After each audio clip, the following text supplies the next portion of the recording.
partners over there at Woodford County in their broadcasting, and it's truly an honor to welcome Mack Calvert digitally. Let me get this. There we go. We're on the fly here, by the way. It's kind of tough to get our melons on because William and I both have such large craniums, I guess we should say. Well, you better scoot yours over so you can get on the video here with Mack, because we're about ready to bring in legendary voice of the Yellow Jackets, Mr. Mack Calvert. Also, he's coached basketball there for a while. He's coached basketball, and I talked him into 1 year being an assistant coach on the middle school football team with Joe Carr Sr. and my brother Ryan. And Mack's job was to follow me around as the offensive coordinator and write down the plays I was calling and formations and stuff. And I bet, Mack, we walked 100 miles in one game, and you said, I wish you'd slow down. Am I right? There's Mack right here. Mack, welcome in. How you doing, Mack? Okay, there we go. There you go. Yeah, thanks, William, for having me on tonight, you and Darren, and I do appreciate the opportunity to talk about some things related to Woodford County sports that we've done over the years. Yeah, well, before I get into asking Mack some questions, Sharon, Mack has been the voice of the Yellow Jackets. He will begin in here about 3 weeks his 36th year as the voice of Woodford County sports, and it started with football and basketball predominantly on radio, WJMM over there in Versailles, and about 11 years ago we transitioned into the internet phase of things with Central Kentucky Sports with William, and now it's transferred over into Prep Spin. And Mack, it's hard to believe you've been there 36 years, but I'm gonna date him a little bit. He is actually the first radio guy that I came in contact with as a junior. His first year in Woodford County was my junior year of 81, 82. But Mack, longevity, but you get better with age. Well, I don't know about that, but I really have enjoyed all 36 years that I've been doing this. Of course, as you get older, the equipment, packing the equipment around and walking the stairs to some of these stadiums, i.e. Dunbar, are really difficult. More difficult than usual. But I plan on doing it at least a few more years anyway, and we've had some great experiences through that time, met a lot of great people, seen a lot of great athletes. Yeah, as you probably want to talk about tonight. Oh, we'll talk about them, a lot of them, and most of them have been football and basketball players. We have been fortunate as a team. Now, I will start my 33rd year with Mack, and it kind of happened funny, a really strange way that he and I came in contact with each other. I read in the local paper that they were looking for a statistician for football games to sit in the booth next to him, and our good friend and late Jim Gay, who was the color man for only 2 play-by-play guys, Roddy Williams for 10 years, and then Mack Calvert has been on the call since then. And Jim was on the call for most of those games over those years too. Unfortunately, lost a battle to cancer. But I went in, and we wound up. Mack said, I got something for you to do. So for the first 2 years of me being in this radio business, I sat in they called it a production room out there at the station, but it was more the size of a phone booth with all this equipment in there. And in my junior and senior years, I spent listening to Mack and Jim call the games, and I would put the highlight video or the highlight audio back together for touchdown scores and big plays during the game, and then Mack would recap the game. That wasn't going to last very long. Huh? I knew that wasn't going to last very long. That wasn't going to last. I wanted to be where the action is. I did. So that was only on borrowed time. Yeah, I was a social butterfly. You know that. But then on top of that, then we decided after 2 years we were going to try something that no other high school team that we knew of doing that. We were going to go with a sideline reporter. Now, the old Woodford County Stadium, the old Memorial Stadium up there at the old high school, which used to be Versailles High and then transferred to the middle school before they built the new one currently over there in Versailles. But we decided we had to run I don't know how many feet of mic cord back to get out of the press box to get to the sidelines, and then we had to dodge puddles and cheerleaders and little kids playing underneath the stands and things like that. But how did we ever come up with that harebrained idea? We were young, we were silly, and we were willing to do anything to make a broadcast better. That's all I can say. We wanted to be one of the big boys right away. Yeah, and we even went so far as, and I'm really dating myself now, we went out so far as to get a Mr. Microphone. If anybody from those days of remember the Mr. Microphone, we went out and bought one of those. It didn't work, but now we've gone high tech with a little bit better system and things like that. But then I graduated up to the booth when unfortunately Jim got sick, and I want to tell Mack wasn't aware of this. William, you'll get a kick out of this, and I hope our viewers will too. Jim and I used to argue. With me being the sideline reporter and Jim being, and we used to pick a rule or something out and argue over it. Well, it was not planned when we first started, but after about 5 years, Jim and I would get together and plan an argument during the course of a game, and Mack was clueless the whole time until I shared it with him, about 5 years ago. And you said, y'all made that up? Yeah. Well, I don't really remember too much about that, actually. Well, we were sneaky. Jim and I were sneaky.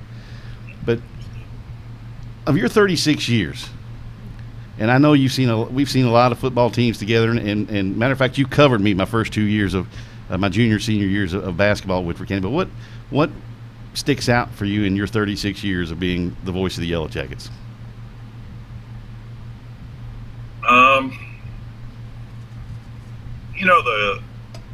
Probably the greatest experience came 5 years ago. Mm-hmm. When we were doing on the internet, we were doing on Ripspin, I guess. We were doing the Woodford County baseball team. Ah. And we had was that our first year doing baseball? I think it was. Yeah, it was. I think it was. Yeah. And how lucky we were to have Jeff Parrott as the head coach and his son, and Clinton Holland, two of the best pitchers in all of the state, and to watch them with all of their success and then go to the team's first state tournament, win the region for the first time, and then go to the state tournament and act like a team that had been there before. Yeah. They did not make mistakes. They only made 2 errors the whole tournament.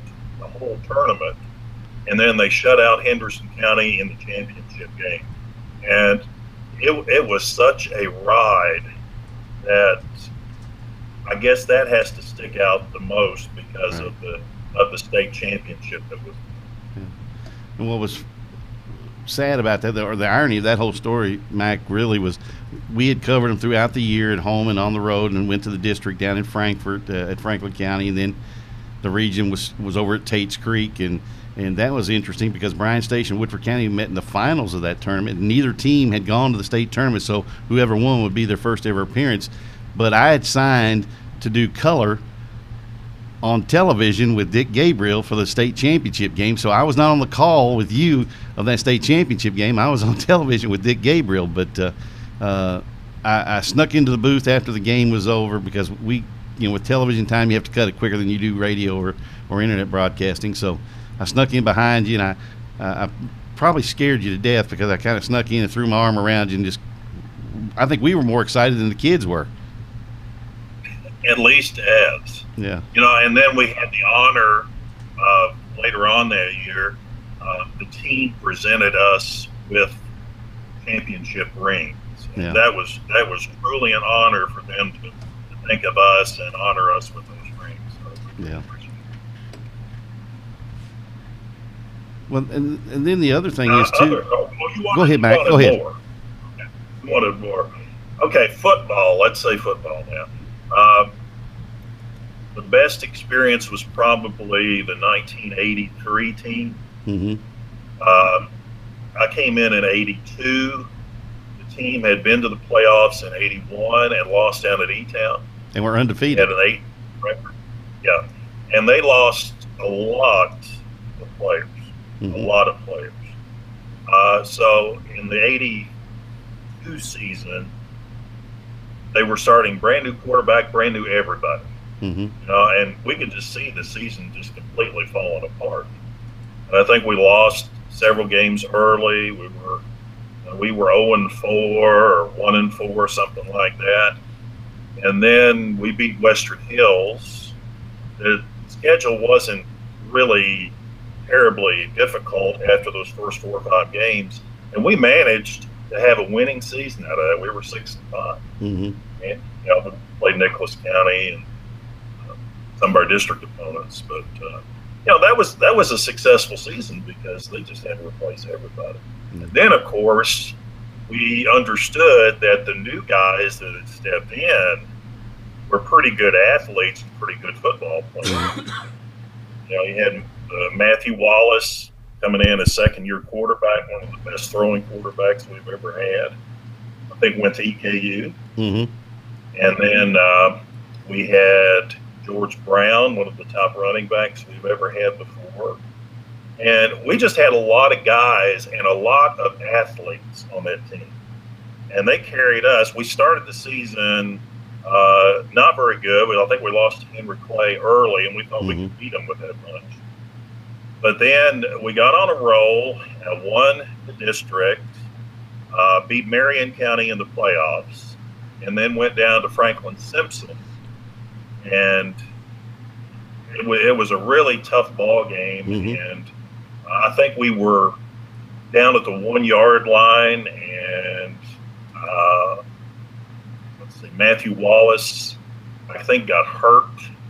Hurt his shoulder. Not sure about that. Yeah, hurt his shoulder, and we couldn't get it in. And then we have a muff punt there that Franklin Simpson came up with, and we lost by only a point, 20-9. So we almost got into the state finals that year. That was the state semifinal. Yeah, had a touchdown call back out of that too. Right. So I remember that as being one of the best. Basketball, of course, we've had a couple of teams that have gotten to the state tournament during that time. I think the girls have been 3 times. The boys have been once. The boys, of course, when you talk about the Lexington schools, Scott County wasn't in the district, the region in those years. But we had a team that probably didn't have a lot of stars on it. Jeff Moffitt made the All-Star team at the end of the season and played for Coach Kirk over in Louisville with the All-Star team. But we had some kids that just had a lot of heart. Not the biggest team in the world. Didn't score very well. And we lost big to Tate's Creek during that season. Big at Tate's Creek, like 24 points. And at that point, we just have to say, well, how could they ever do well in the region? But Tate's Creek didn't make the region. Sometimes it's all in who you face. But we did beat Henry Clay, and Sean Sutton played on it. Coach Sutton. And then we got to the finals, and what a surprise. Woodford County versus Jessamine County in the finals. No Lexington. Right. And we just let there be no doubt in the finals. We won that handily, played an excellent ball game, and it was the only time that Woodford County's ever made the state tournament. Yeah, and the unfortunate thing for that 86 team for Woodford County, they wound up playing the number 1 team in the state in the first round, and that was Pleasure Ridge Park, who also went on to win the state title that year. So, again, somebody asked me, said, how in the world do you and Mack remember all this stuff? Well, I've got some stuff, and I have some stuff stuck in the head, and I have some. You've got a much better memory than I do. I tell you that. Yeah, but you got a book that rivals War and Peace. Yeah. You are an encyclopedia of knowledge. I'll tell you that, and a good oral history teller. Well, I have to credit my mother for that. She was really aficionado of history and our area, not just Woodford County, but our surrounding area as well. And as kids, she made us learn everything we could about not only our hometown and our county, but our surrounding counties as well. So I have my mom, my late mother, to thank for that. But somebody asked me, said, how do you all deal with each other on a nightly basis on a Friday night when you early part of the football season, when it's 90 degrees outside, the humidity's off the charts. You're in a press box at a high school level that's not air conditioned, and you may have to drive an hour for your first football game to broadcast. What do you talk about on road trips? And we don't talk sports, really. We talk life. But we also try to get ready for the game and kind of bounce things back and forth that we're going to talk about. But we've had a lot it gives us time. Yeah, we've had a lot of stuff happen over the course of our 33 years together, Mack. Everybody knows, in our area about your battle with cancer, which you have beat, which right now you're on top of. You're beating it up pretty good, and we want to report to our viewers out there that your last scan was completely clean, which you and I share that on a daily basis. We talk about it as brothers more than we do friends. And then you were there upon the passing of my mother and my father both, and I can't. When I talk about you, I can't tell everybody how much you meant to my family and especially me during those situations. I mean, it's just you're more than just a broadcast partner. You're actually a friend, and probably more family than you are a friend. Well, I do appreciate it, Darren, and you have been a great friend over the years. And I remember the first time that Ed Wright brought you into the radio station and introduced you to me, and you just wanted to do a few things for the radio, and after that we just became real close friends. I think we have a lot in common. We really do. We care for the community. We care for the success of the school and the school's athletic programs.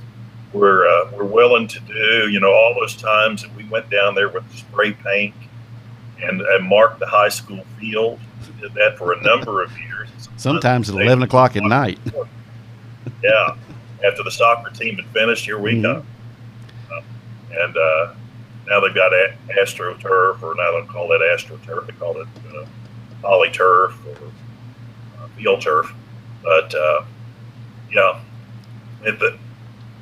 we've gone kind of crazy at times with some of the things that we've done.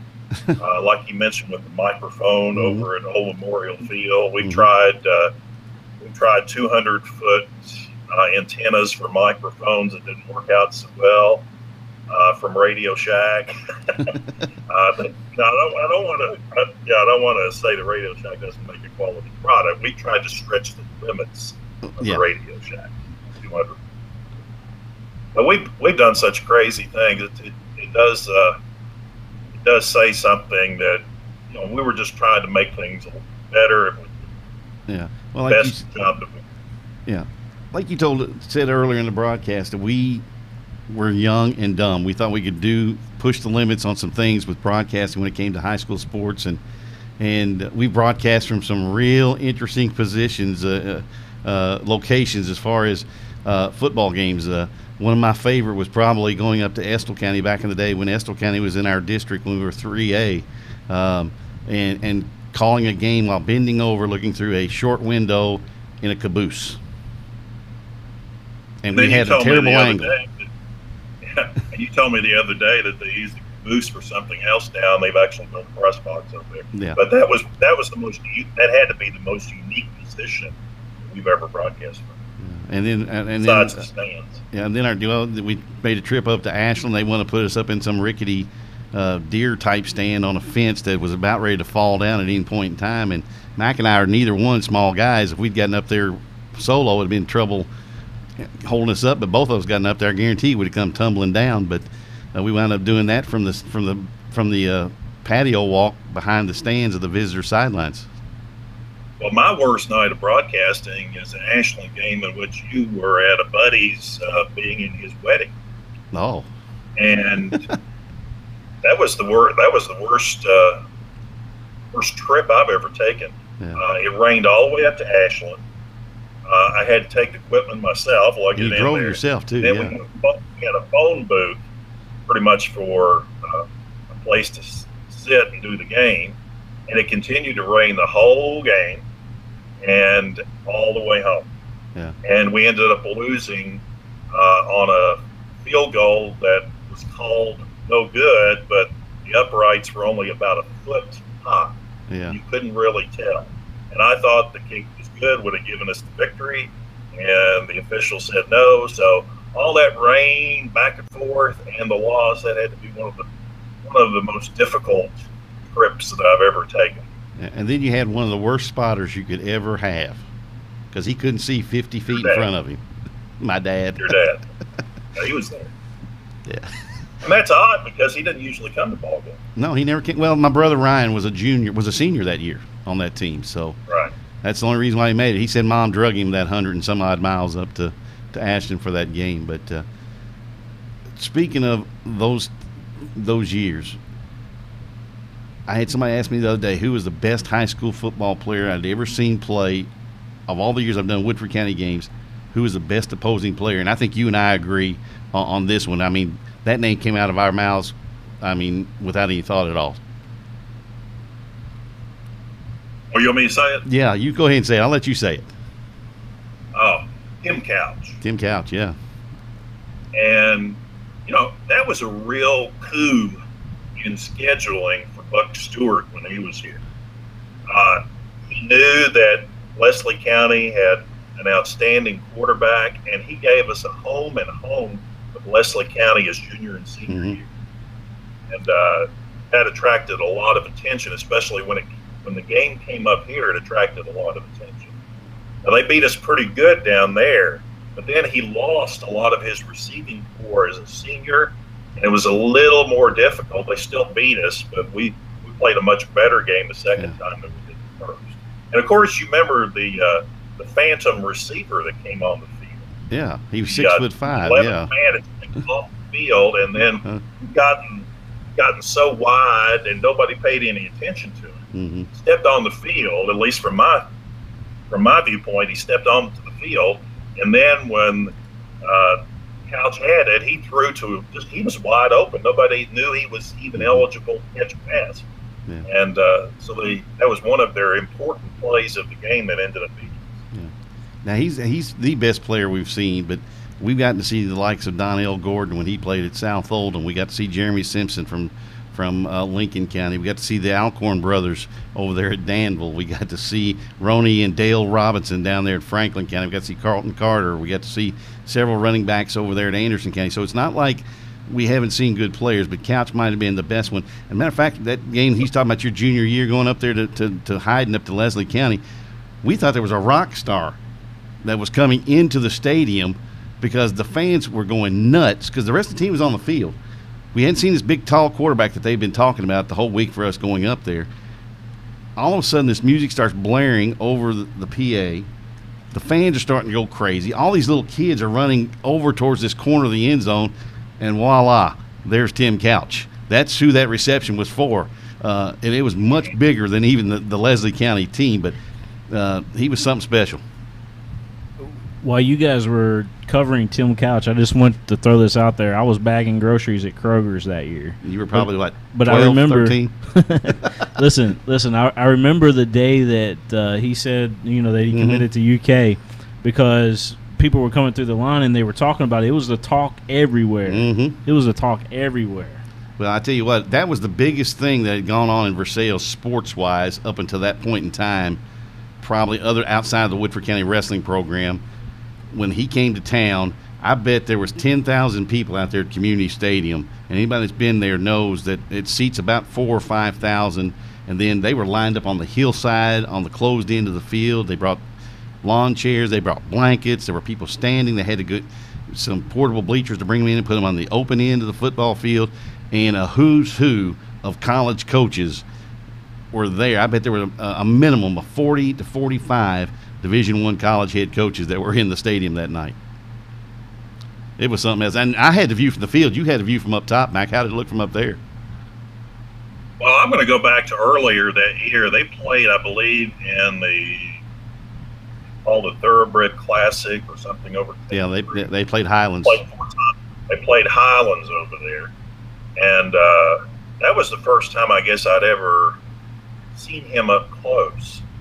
And I just could not believe, his upper body strength allowed him to throw the ball long downfield. And he could just drop a ball in somebody's lap just with ease. I mean, that's major college talent, being able to throw that far and just drop it right in there. So I had never seen that on the football field before from any quarterback. I agree. He's the best football player I've ever seen. And, I hate the way that he is being portrayed in the National Football League, because I think some of the specials that run, I go into YouTube and look at some of the football specials that they have in there, and they go worst draft picks, worst number 1 draft picks. Yeah. They always have Tim Couch among the worst picks. And I disagree with that totally. He should not be one of the worst picks, because he ended up with by far the worst team for a first-year quarterback to play for, and that was the Browns. And I'm glad I'm sitting down, because Mack's talking about the Cleveland Browns, and he is a Cleveland Browns fan. And I'll go one step further, a fanatic. He's a Cleveland. That's the only thing that he and I don't agree on. He's a Cleveland Indians and Cleveland Browns fan. I'm a Reds and Bengals fan. So when those two programs or teams are playing, we don't talk very much those seasons. I'm a Cubs and Cowboys fan. I know, but Mack, I tell everybody, that I really consider you to be one of the elite, and William used the term legendary, and you'd be the first one to say you're not legendary, but when it comes to voices in high school sports, covering sports, only legendary because I've been here a long time. Yeah, but you're legendary because you not only dealt with me for all these years, but you also not only dealt with, but you went to college with our partner and buddy Gary Ball, and that if you got us two on your shoulders and crosses to bear, that's a couple of dead weights to carry, and you've done a pretty good job all those years. Yeah, I had heard in the dorm that they were. I went to UK. Went to the dorm, and somebody came in and said, "Did you see the Kentucky Colonel? And did you see the ad section in it?" And they were calling for tryouts for WBKY, which was the campus radio station back then. And I said, "Hey, I'd really like to do that. I've always thought it was fun. You take a tape recorder and go to some of the high school and even some of the games in the recreation department. Junior pro. That your dad coached." Yeah, you did. And we'd have a hoot doing that. But I went out for it. There were about 5 of us that went out for it, and Gary and I were able to hook up. And yeah, we did at least 2 years in college. I think maybe half of the sophomore season, and when I was a junior and senior. Yeah. And that helped with the books. And the tuition too.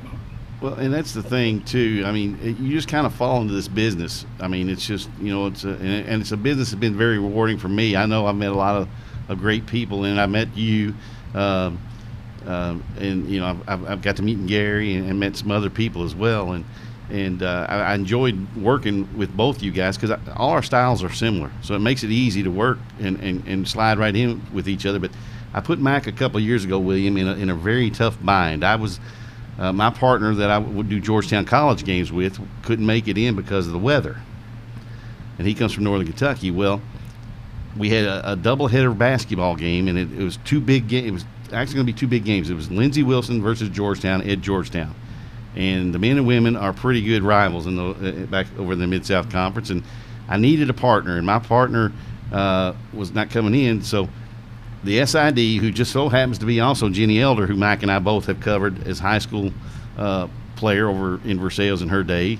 I said, Jenny, I got somebody in mind. Let me call Mack. So I wound up sliding over and have to do play-by-play, and Mack doing color. Now, when we've been partners, it's never worked that way. I've always been the color guy, and Mack has been the play-by-play guy. So it's been one of those situations where Mack, it took us about half of the women's game to hit our stride in that genre, because I'm sitting here trying to be the play-by-play guy, and I've always been the analyst, and it was totally foreign to both of us. I don't think I hit my stride as a color man. I don't think I ever hit my stride. But it was a lot of. Since I had done a little coaching in the middle school, And I learned a lot from Jay Lucas, who just retired, by the way, as the Woodford County girls coach. Learned a whole lot from him. Learned a whole lot about plays and strategy and lots of different things that helps me become a better broadcaster. Yeah. I've experienced some of the things that coaches think and coaches go through, and what they would do in situations. We've had the privilege of having such a wonderful wrestling program at the high school over there in Versailles at Woodford County, and somebody asked me, said, man, how in the world do you deal with Joe Carr Sr.? I said, simple. You let him do what he wants, because he's a very knowledgeable guy, a very deep guy. A lot of people don't realize just how deep that man is. He is, when it comes to his religion, he's a very devout Christian. He's a very steeped gentleman when it comes to wrestling. He's a very well-respected man, not only here in the state of Kentucky, but internationally. I mean, his name is out there internationally, and he is probably one of the more colorful coaches in any sport we've ever covered. I was going to Woodford County High School. Should I say the year? I guess it was 1974. And Jimmy Carr, his younger brother, was actually in the hallways then going to Woodford County High School. I don't know how long he was there or anything, but he was down here, and the Carr family came down here. And Fletcher, of course, was the UK wrestling coach, and Joe Carr. And we're just so fortunate to have had him for as long as we've had him, because he is far beyond anyone else in knowledge of wrestling, and especially motivating kids to do their best, and being, I think, even more importantly, being a good example for them in life. Yeah. And to have him that long and influence so many young people in his sport and with his personality and his attitude toward life, and what's really important, I just think it's been Woodford County has been so fortunate to have him. And when you mention things, we're talking about what's been my greatest experience.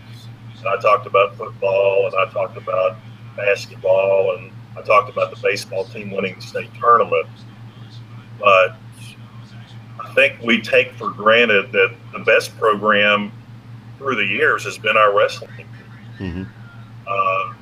State championships. Now I quit covering for the newspaper. I wrote a lot for the newspaper and took pictures and did what I could for the wrestling team. But they actually won some state championships after I left the Woodford Sun.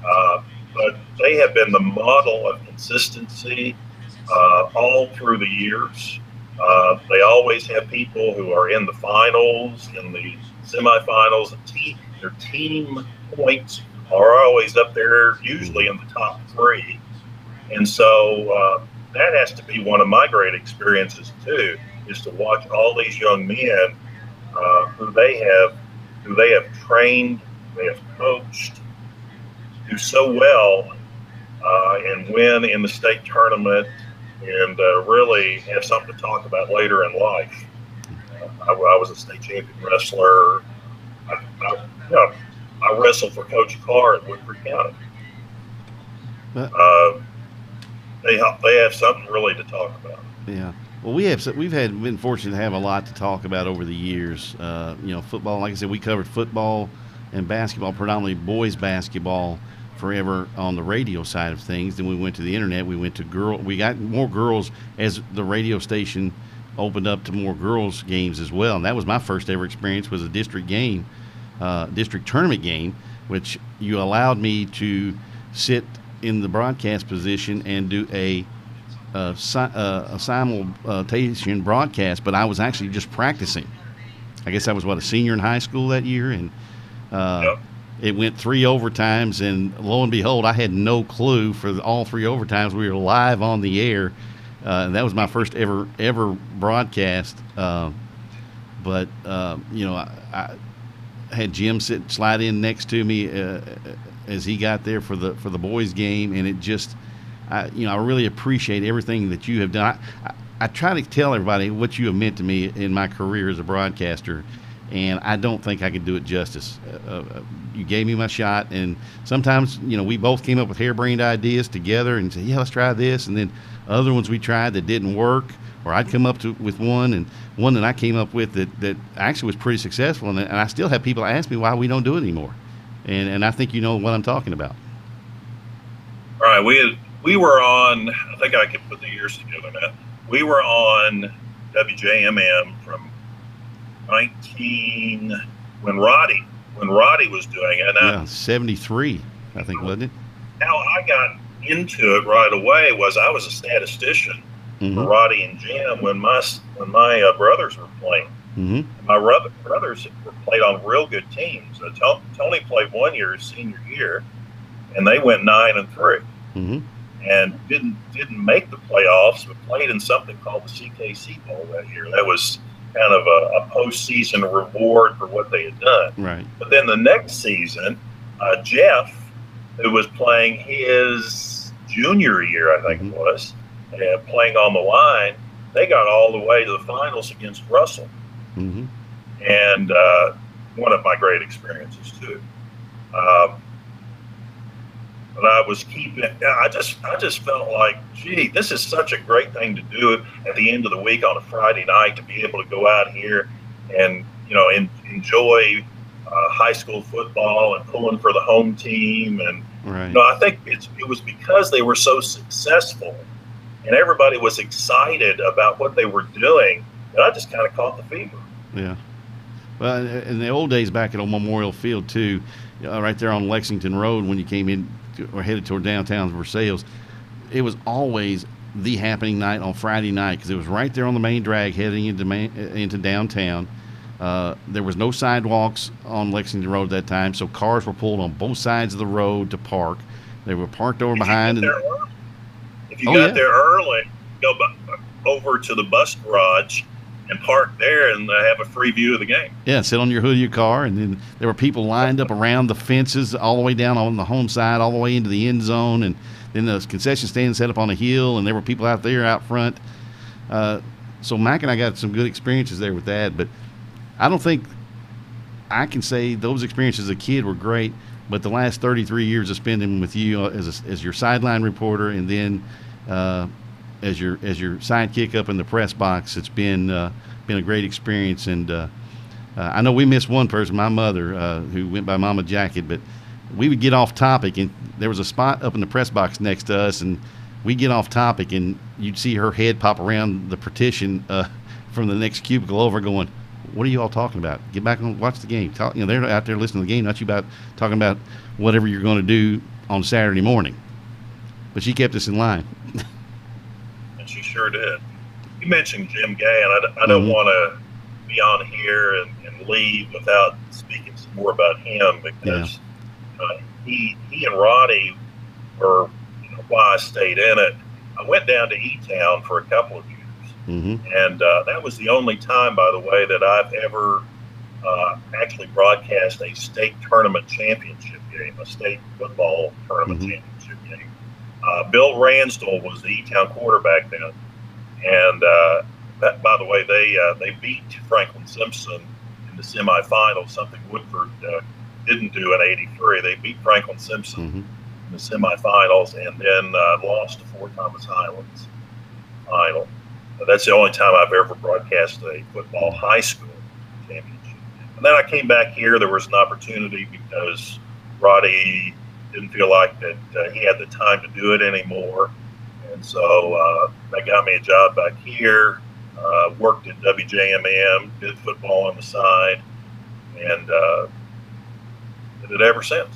Ever since. And Mack, I really want to thank you. I mean, you and I get to talk and spend time together a lot. We talk a lot on the phone, probably 3 or 4 times a week. And then when football season starts, it seems to be every night because when I was married, my wife would call your wife looking for me, and your wife would call my wife or me looking for you, and we usually probably we don't have an excuse now. There's cell phones. There you go. But they could find us. They were always looking for us, but we were usually together. And it's hard to believe that 3 weeks from Friday, football season starts here in Central Kentucky, Right. and then you and I will be over in Danville for the Jackets opening up against Wayne County in the Bob Allen Bowl. Well, the whole schedule, Darren, has changed this year. We've got so many teams that were on the second year of a 2-year contract that dropped off the schedule, so it looks entirely different. Yeah. I've got the schedule right here. Do you have the schedule? I got it memorized. You know that. Okay. 5 of the first 6 games are at home. Yeah. The last 3 are on the road.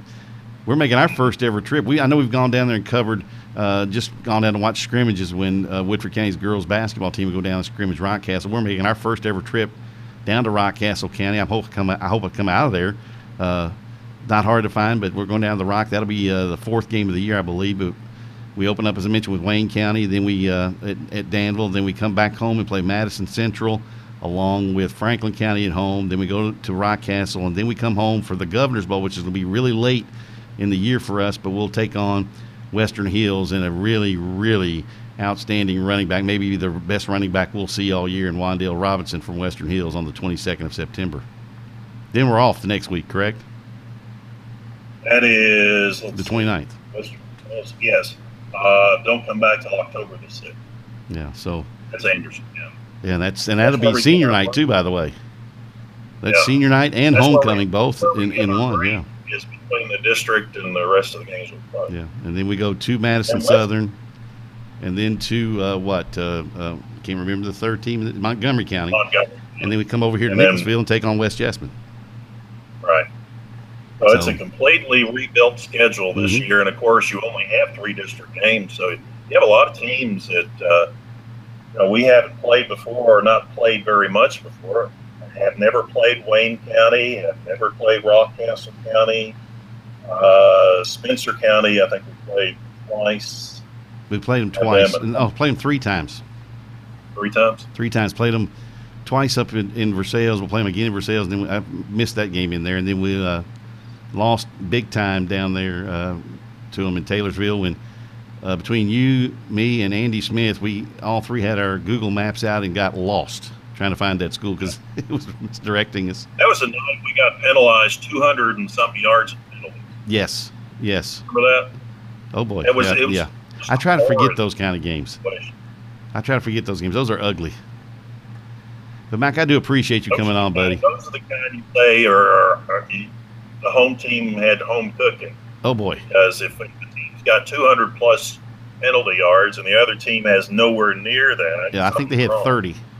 I think they had 30 that night. So, well, Mac, again, it was an honor to have you on. I mean, I know I get to spend time with you in the press box, and then for football games, and then we get to hang out for basketball games when we do them and things. But our viewers don't get to hear much of you. But I really, really invite them to tune into our broadcast on Prep Spin, whether it be on Mixler for most of our away games. We're hoping to have video stream on our games for home games on Prep Spin. So I guarantee you, once you listen to Matt call a game, you'll enjoy listening to him, and you'll understand why I'm proud to be called his partner, because he does a wonderful, wonderful job, and I'm glad to have known you for as long as I have, buddy. It just means we're both getting old. It's all it means. But well, I've told you this before, Darren. I think you're as good a color man as there is anywhere around here.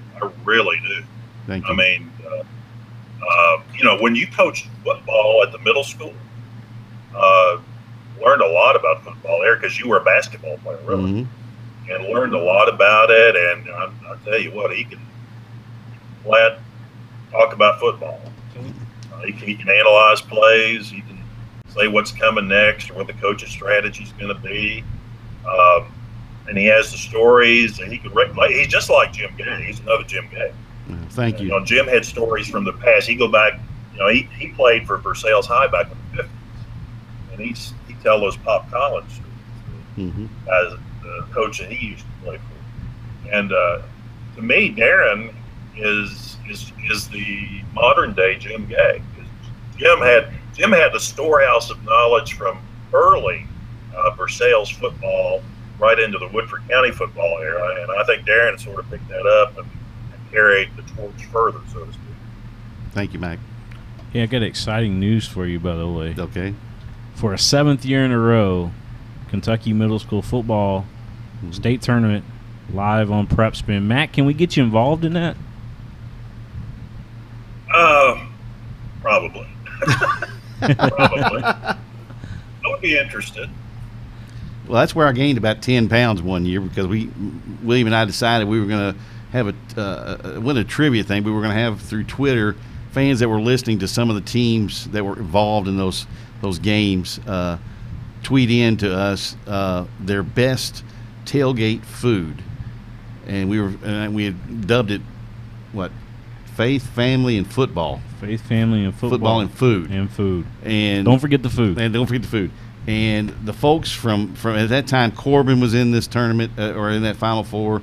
Letcher County Central was, and Belfry, and they sent in the god-awfulest amount of recipes and food, and just reading them, I gained weight.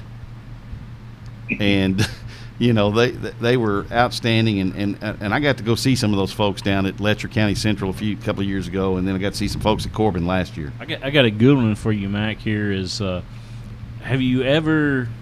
Well, let me re-say that.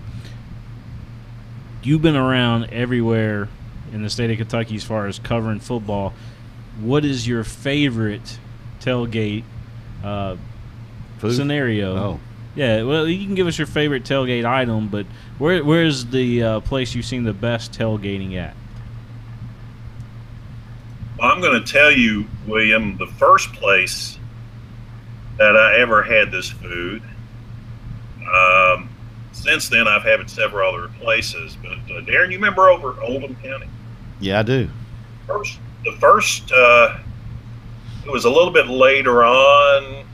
Maybe in the 90s or something, but they started grilling pork patties, and that was the best food that I've ever eaten. I said, "Boy, these pork chops patties are excellent." And I'd never had one of those before, but since then I've had a lot of places that gone to a lot of places that have served them. But Oldham County was my first taste of those pork burgers. I tell you what, since I've been doing some games, I left. Somebody asked me why I hadn't been with Mac longer than the 33 I've been with. I took a few years down to Frankfort to work with the radio station down there as the radio broadcast play-by-play person for Franklin County, Western Hills, and Frankfort High.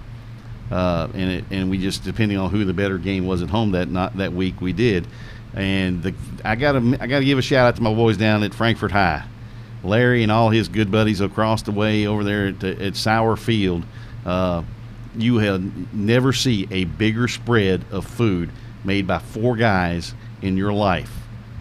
And when you go down there and they know you're getting ready to broadcast a game down there, they call you over by name and give you a plate of whatever it is, or a bowl of chili, or a bowl of bean soup, or whatever. And those guys have been doing it for 35, 40 years, maybe longer. They are excellent down there. But somebody asked me why I got in this business. I said, I want to continue doing what I do, cover these kids, give the kids the coverage they deserve, and acknowledge how hard they're working to do what they do. But I got to admit, it's when you go certain places, it's for the food. It's for the food. I'm going to give you my. Here's my top tailgating school of all time so far. We've been involved. We've been invited to go to Belfry, and we're starting to. They're starting to get really upset with us, William, because we haven't gotten up there yet. I haven't experienced Belfry yet, and we need to get down there. It could change this thing totally. Oh yeah, because of the several yes. emails and the several text messages and Twitter messages, whatever you have it. I mean, they do it all kinds of different. They're very social media about it in Belfry, but listen. I haven't been doing this as long as you guys have. No. But the best tailgating food that I have found is right here in our backyard at Lexington Catholic. Yeah. No doubt about it. That ribeye at Lexington Catholic, the best in the state. Yeah. Well, I tell you what, I told Mike when I started covering Scott County basketball for about 5 years. Or actually, I covered it for 8 years, excuse me. And I started covering the 8th region. I said, Mack, you got to go with me one night to an 8th region game if Woodford gets eliminated, because you're not going to believe the hospitality room at this place. And my partner at that point in time was Ronnie Hupp, and Ronnie and I would deliberately not eat all day long whenever Scott County was scheduled in the region down at Henry County. Now, they always had it at Henry County because it was a nice gym down there, Winchester Gymnasium. It's a beautiful old gym with the seating of cherry benches. I mean, it's just the same seating they've had there for years. But we would personally not eat, and I would get the awful spread of food. When you go to the hospitality room, they would have lasagna, they would have fried chicken, they would have catfish, they would have roast beef. South Oldham, by the way, Mack, is watching tonight, and they like your comment about Oldham County tailgating. Yeah, well, we went to South Oldham this year. What's the comment about Oldham County? Yeah, but we went to South Oldham this year for this past season, last year for the first round of the playoffs, and we didn't see anybody tailgating there. I didn't say, or at least I didn't. Did you? So. No, I don't think so. But it's been an experience, that's for sure. I mean, we've gone to Barron County to do a game. We went down there. We got there 7 hours before kickoff. Somebody asked us why. We got nothing else to do. I did join you guys one time when we were first starting with Woodford County coverage on Prep Spin, well, Central Kentucky Sports back then. But when we went to John Hardin, it seemed like a pretty cool atmosphere there for tailgating. It was a really good atmosphere there. The one thing that I don't think Mack and I liked about the press box, it was small. The stands and everything, the press box was huge, but the spot where they put everybody, the PA guy, the clock keeper, the scoreboard operator, and any media personnel was really, really small and tight. We were very, very little outfit, I think, back then. Yeah, we were small and things like that. And I remember when I went and told Mack, I said, Mack, I got involved with this guy named William Warfield with Central Kentucky Sports. And he said, well, what? And I said, we do streaming online. And at that time, we would it was Easy Stream that we were working with and doing all that stuff. And which Mack worked out at the time. And Mack said, do you think it'll work? And I said, well, hey, I mean, I think it will. And we've had nothing but good response on the Woodford County end of it as well over the years. And, of course, I get out a little bit more than Mack does because he spends about 8 hours a day now over the last, 20 years as a teacher at the middle school. This will be 22 coming up. 22. Ooh. Yeah. And you did this this was your midlife crisis change of career. You went from labor of love. I guess you could say that. Yeah. But we have been so fortunate to meet a lot of great people in this. I mean, I had a show. I actually talked Ed Wright, who was a longtime general manager for WJMM, into having a sports call-in show on a Christian radio station. And you know how hard that is to talk a general manager into doing that because you got a lot of programs you got to play. Yeah. And he gave me an hour on a Monday night, and Mack had done it a few years before. So that's where I got the idea from. I did steal it from you, Mack. I owe you some royalties for that, probably. But Happy Chandler was my first ever interview. I got a good question for you both. Sure. All right, so right now, the way everything is going, you see all these radio stations trying to survive out there right now. They're all going digital. Yeah, so either they stream or they're tanking, basically. Right. So here's the thing, Mack, let me ask you this, and then Darren, you can follow up with a response. What did you guys think about the whole new way of broadcasting between 20 years ago and now, to where everything is really kind of changed, due to the social media hype that exists right now and the way that everything's going? It seems like more and more radio stations say, hey, no to high school sports, that they just want to play music all day long. But when you're paying attention to the way that people are receiving their music, their content, that type of thing, if you're not on a mobile phone nowadays, you're not really in front of people anymore. Do you guys agree? Yep. And being old radio guys, I'm not calling you guys old by any way, but having the experience that you have, transitioning from then to now, how has that changed your all's perception on how everybody listens and watches? Go ahead, Matt. Well, look at what you're doing, for instance. This wouldn't have been, we couldn't even dream of doing a show like this or broadcasting like this when I was first got going. I mean, it was all install a telephone line, and we piped that through on the radio. And it was always, I just hope that when I go on the road tonight that I don't have a dead phone line.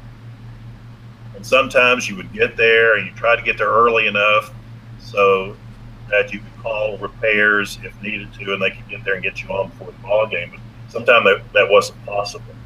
And so you just hold your breath every time you went on the road to find a landline telephone line that would work so you could broadcast the ball game. And thank goodness for cell phones. Yeah. You don't have to work. You don't have to hold your breath and you get there. With cell phones, we've been able to at least pass the phone back. As long as there was a cell tower around, you could at least pass the phone back and forth at the very worst. And we did some of that last year. Yeah, we did. Yeah. But we've got the easiest hookup. You don't have to carry equipment around anymore. We can do it with one little bag sometimes, and the amount of equipment we used to have to do a ball game, it was like almost carrying a studio around with. And of course, getting older, I'm glad that it's more simple to be able to take your equipment and set it up, and it just is easier to do. But I really like the situation that we've got right now. I love the fact that Prep Spin is doing this.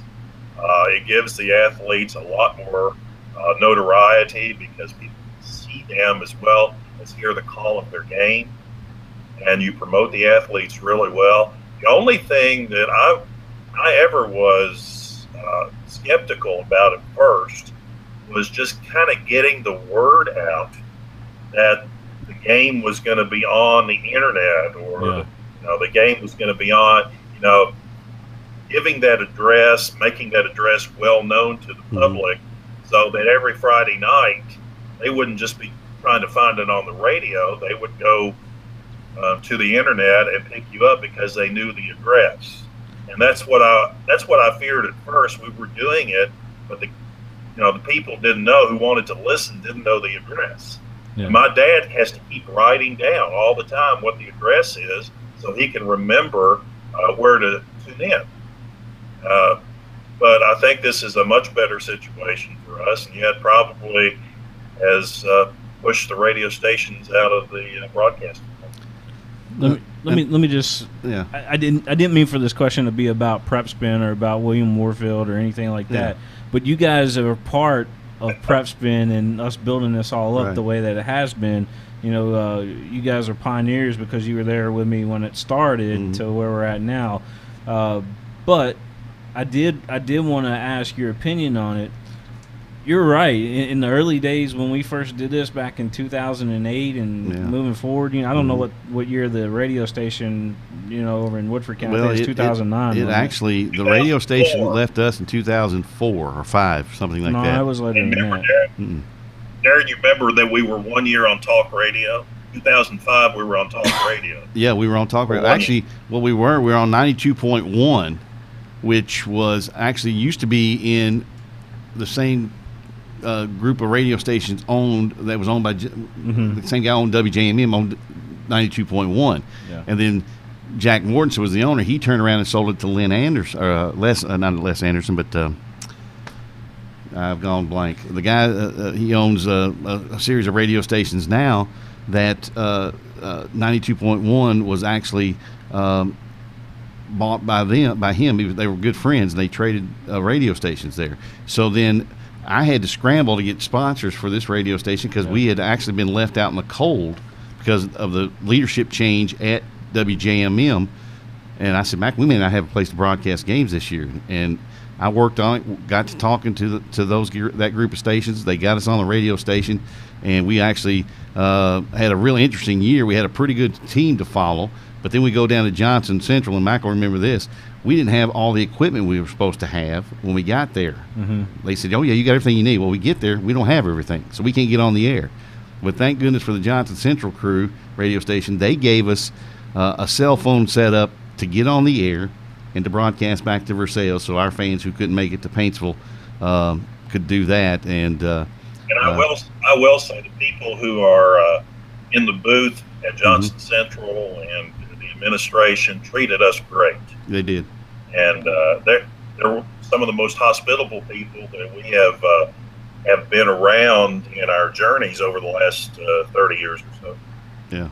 And somebody's asked me a question like that too. When it was I think it's for the better of what we're doing now with the internet broadcast system and things. And you on Prep Spin, if you don't want to watch Woodford County or you don't want to watch an LCA game, you can find somebody else along your series of network on Prep Spin. You can find another game to either listen to or watch.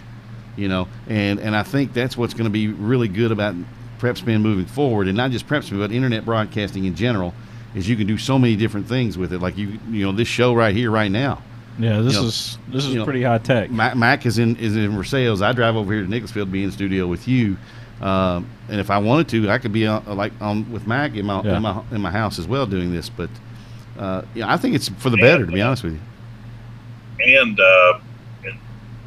probably no time limits either. Yeah, exactly. Yeah. Well, but you still have to sell some sponsorship time too. And get it all for the next program came up. Right.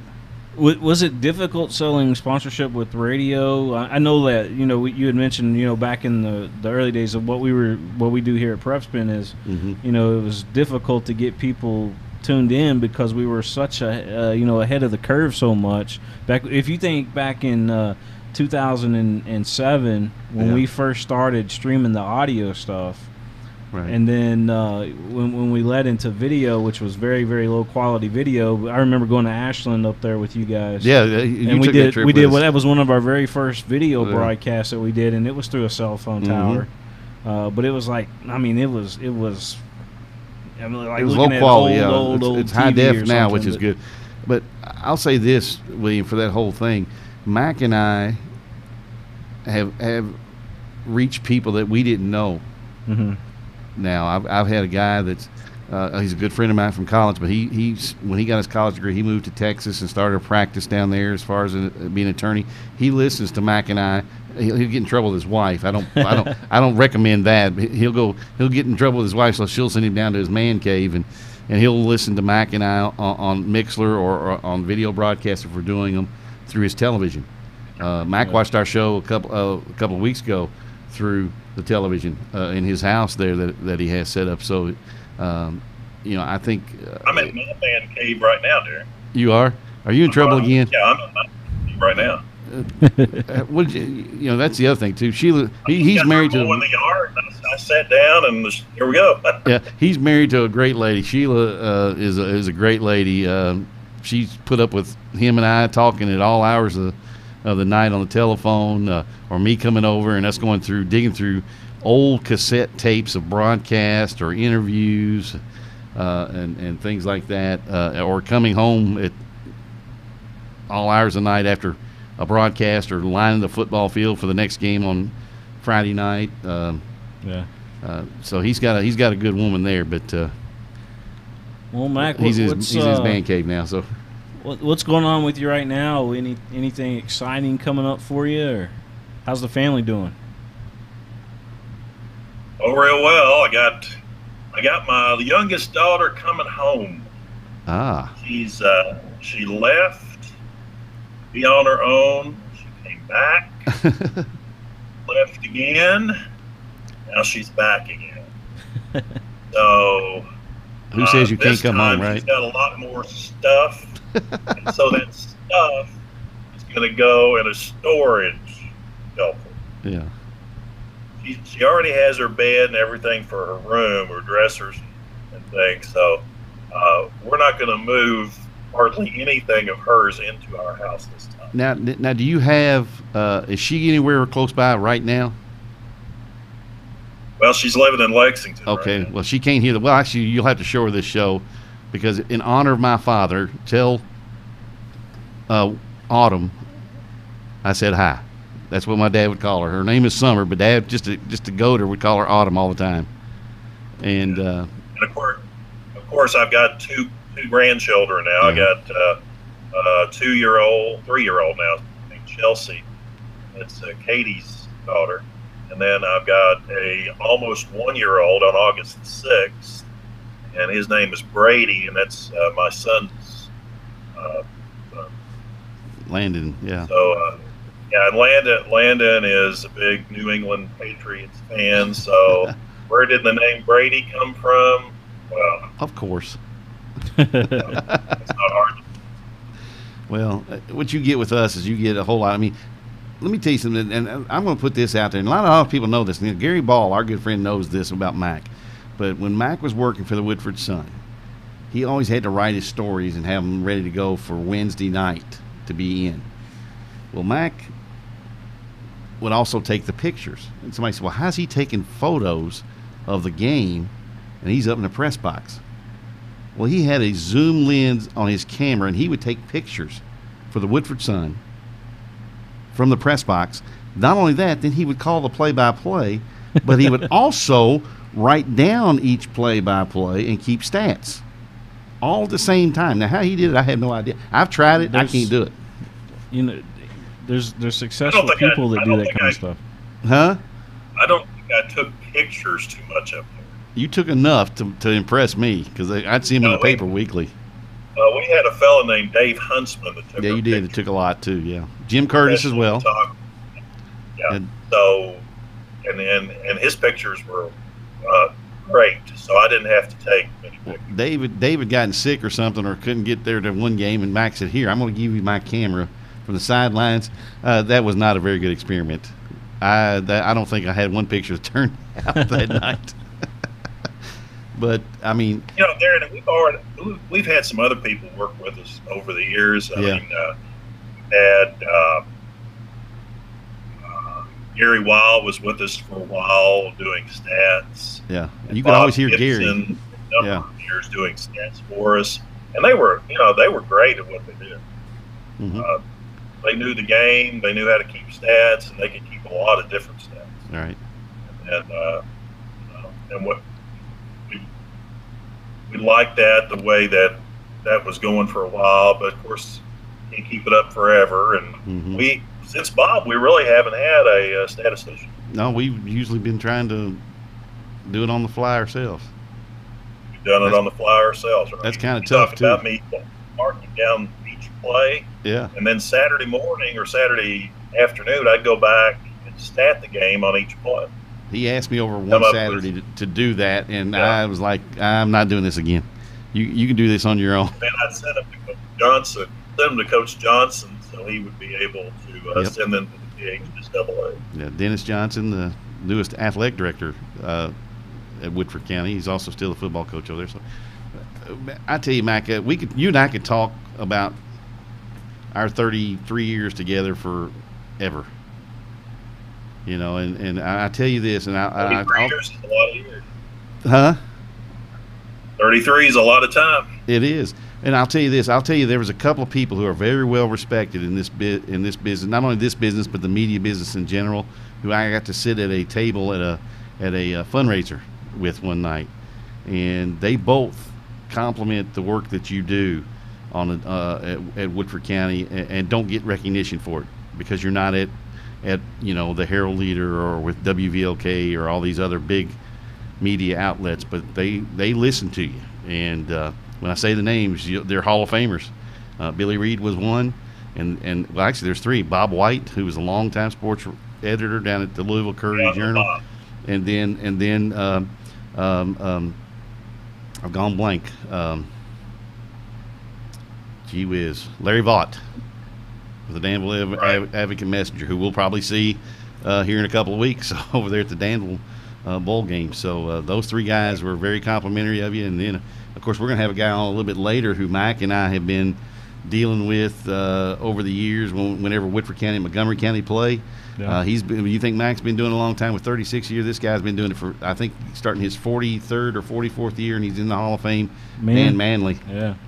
So I'm trying to get him on the show here. They call him Dan the Man. Dan the Man, and I tell you what, you want to talk about a guy who's adapted to a lot of different stuff and a lot of different Superman analysts Dan. as well. He is as good. He's had I think a knee or hip replacement, and he's still going strong. Yeah. So he writes the articles for the newspaper. And he has his own morning show too. So on the radio station over there. So sort of a jack of all trades too. Yeah, so it's and I've told you this when you got into it. This business is just simply it is a fraternity. It's a fraternity of people, and once you make some friends in it, they can either make you or break you because of the way you conduct yourself and things. And we've been fortunate enough to be able to move through and make some really good friends over this time. So Mac, thank you, buddy. Thank you, and thank you all for having me on tonight. It really was enjoyable, and I was able to think of some things that had happened that I never really had thought of until I came on the show, and something triggered those thoughts. So kind of was a little bit nostalgic. Yeah, well, I'll see you in 3 weeks when we get this high school football season on the road. I got a busy weekend that weekend. I'm on Friday night over here with William and those guys here in Jessamine County for their bowl game over here, and then I'll be in Danville with you the following night. Yeah. I look forward to it. Another season, more Friday nights. More Friday nights. More Friday nights. Love them. Yep. I'll talk to you later, buddy. Okay. Have a good night. Thanks, Mac. You too. See you, William. Well, William, I tell you, and you know this, when I talk about it, I mean, a lot of people say you talk a lot, but from being around me so much, when I talk about Mack Calvert, you can tell just how much that guy has meant to me in my lifetime. And not only as a broadcaster, but just as a person, because he's been there through some things with me and my family. I've been there through some things with him and his family. And I think it carries over in our broadcast. You've heard our broadcast, and you know how we are when we're on broadcast. We're professional, but yet you can tell we really care not only about what sport we're covering, but each other as well. Pull that mic a little bit closer here. Yeah. You got comfortable over there just now. Yeah, I just kind of kicked back and just listened to you guys talk. I figured that it wasn't. It wasn't more of an interview. It wasn't my thing to have hardly any part of that interview. I felt like I just sat back and listened to you guys because we got the better part of the interview with just you two without me involved. Yeah. Well, but the thing is, you've been around us for the last several years now too, so you know how we go about things. And one thing I told you, and you actually got to see it that night you went up to Ashland with us for that broadcast, was I told you about Mack's notebook. That is Woodford County and Versailles High football facts and stats and figures and all this good stuff. And it literally, I mean, if anybody knows what the book War and Peace looks like, it makes War and Peace look like a book of like Curious George. I mean, Mack's notebook is ridiculously thick, and it's got everything, every stat you can think about, every player you can think about that came through Woodford County, every opponent they played that came through. I mean, it's just... It's obscene how this guy is so well organized when it comes to that stuff. And then I just come in and I provide the supposed expert opinion on some things, and then for a lot of people I provide some comic relief because I come up with some really funny things off the cuff. I mean, I'll never forget one of my favorite. Have most broadcasters have a catchphrase like Gary's a soup and a sandwich for basketball for a basket and a foul to get a potential of a three-point play. Well, one night I just said, Woodford County was driving the ball down the field and kept having problems when they get inside the 20 of scoring. They either have a penalty or a turnover, or they turn it over on downs. They just couldn't get it in the end zone. And I just said, well, they've got the Barney Fife syndrome. And Matt kind of looked at me out of the corner of his eye, and he said, what do you mean by that? And I said, because they keep shooting themselves in the foot like Barney used to do, trying to get his gun out of his holster. That's why Andy told him to take the bullet out of the gun and put it in his pocket instead. And when I said it, Mac just kind of almost fell out of his chair during the broadcast. But we got so much reception over that. But and you've heard Mac do games. I invite people on next on the 19th of August to join us here on whether it be prep spin or the KHSAA Hall of Fame. There's nobody as good as he is right now doing it. I don't think. I know there are other guys that have been out doing it as well, but he's well deserving of it just because he is as good as anybody. He's had opportunities to go other places and has not gone. Yeah. And he's covered high school sports. He's had chances to do college sports and decided not to do it. He's as good as they come in. All right, brother. Well, sorry about that. No, that's good. I tell you, when I get on the soapbox about Mack Calvert, I can talk all day about him. He's as good. He's as good a friend as he is a broadcaster. Yeah, keep. I got to get used to where these cameras are. Yeah. In the studio. Yeah, I'm leaning. I keep wanting to look at the screen, but if you look at the screen, then you can't really look directly at the camera, and it kind of. Well, we're working. We're working on it. Yeah, we're going to get better. This studio is a work in progress. I mean, it's what you see right now on the screen is something better than it was 2 weeks ago. Yeah, well, that's because I went to Florida for. Well, but I'm talking about the studio, not talking about you. Okay. Yeah, but the studio is in better shape than it was 2 weeks ago, and when we do it next week, it'll be in better shape. It's starting to take form and shape here, and as long as the show is too, but. Yeah, I'm excited, man. I'm having a ball with this, brother. I really am, and if we can get guys like that's the other thing too. I want to get people to hear people like Dan Manley, like Mack Calvert, like Gary Ball. I mean, those guys that call play-by-play of games. The guy up in Mason County, I can't think of his name right offhand. I got a partner over at Georgetown that reminds me of a younger Gary Ball. And Mack Calvert, his style's a lot similar as well. World ain't ready for that yet, are they? Third one, no, I don't know, but he's as good as they come as well. And he and I have a great time covering Georgetown College. And anytime I can pump up Georgetown College, being an alum, it's kind of easy to do. Looking forward to that as well. So. All right. Well, just want to again thank our sponsors here on the network. Alt 32 want to thank those fine folks, are the folks that build the. Build gyms and schools and things like that. I want to thank them for all that they do. Of course, this is the BGO studio, Bluegrass Orthopedics studio right here that you're watching the show live from here tonight. I want to thank them. Our title sponsor on the network as well. We want to thank White, Greer, and Maggard Orthodontics